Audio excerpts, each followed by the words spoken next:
Jikalau ilmuwan mengajar matematika, mengajar fisika, mengajar kimia, mengajar astronomi, mengajar semua yang dicipta oleh Tuhan, tapi mereka tidak tahu rencana keselamatan, maka pendeta-pendeta yang belajar teologi, merekalah sanggup membicarakan tentang hal-hal supranatural, hal-hal tentang iman rohani yang disimpan di dalam kitab suci. Tapi Newton lain sama semua pendeta. Jika pendeta hanya memberikan pengetahuan teologi tapi tidak mengerti fisika, dan guru-guru profesor mengajar fisika tetapi mereka tidak mengerti teologi, Newton mempunyai dua-dua. Orang ini terlalu pintar. I want to teach you about the Bible as a revelation of God. I want to teach you something more than the Bible about the revelation of the creation of God in this world. Saya percaya di dalam kekristenan menghasilkan orang yang paling pintar di dalam ilmu, juga menghasilkan orang yang paling pintar di dalam teologi. Dan saya harap Gereja Reform Injili Indonesia bisa menyodorkan, bisa mengajarkan kita dua-dua ini. Kira-kira 14 tahun yang lalu, saya berkhotbah di satu kota namanya Atlanta. Sekarang cucu saya paling besar, Daniel, sekolah dekat situ. Satu kali habis saya khotbah di gereja, saya minta, bisakah bawa saya mengunjungi toko-toko antik.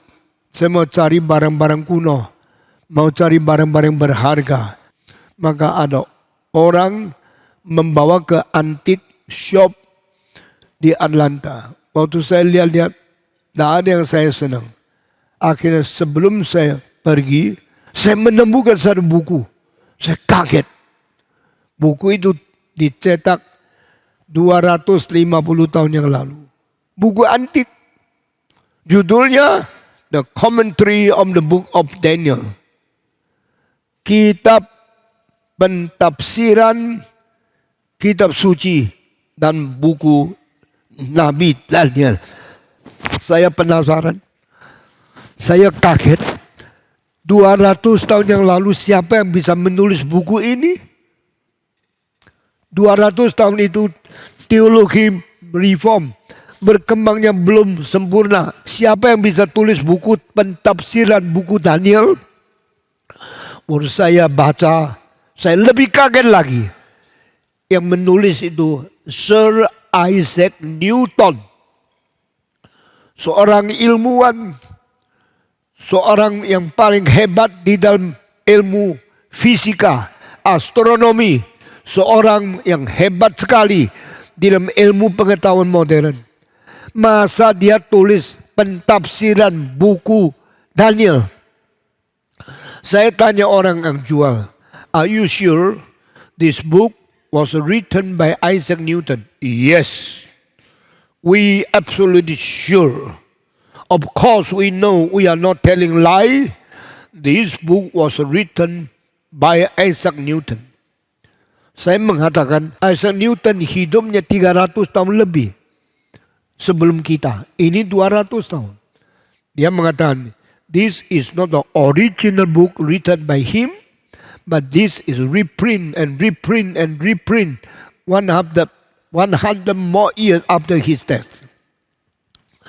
Setelah Isaac Newton sudah meninggal, 100 tahun lebih buku ini dicetak lagi dan dijual. Sekarang sudah tua karena buku ini sudah 200 tahun. Saya tanya, how much are you going to sell it for me? Orang itu mengatakan, you have the number in the back page of the book. Saya lihat, $3.800.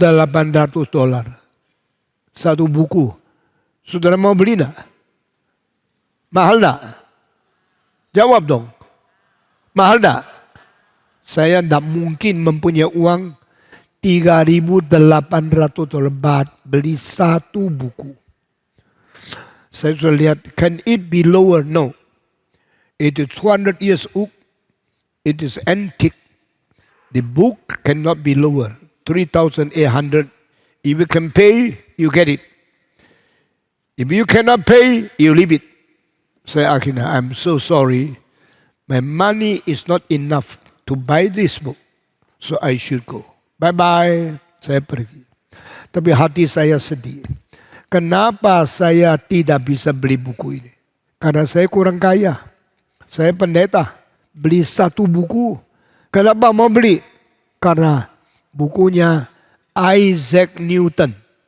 Bukunya orang terkenal sebagai ilmuwan terbesar di dalam sejarah. Tapi karena ada uang, ya tidak bisa. Saya hanya lihat-lihat, sayang-sayang, terus saya pergi. 3 tahun kemudian, saya kembali ke Atlanta. Saya berkhotbah di sana dan keliling lagi ke toko buku itu. Waktu saya mengulangi kunjungan toko buku itu, orangnya masih ada. Bukunya belum dijual, tapi uang saya tetap tidak cukup. Berapa? $3,800. Tidak boleh kurang? No, tidak bisa kurang. Akhirnya saya pergi lagi.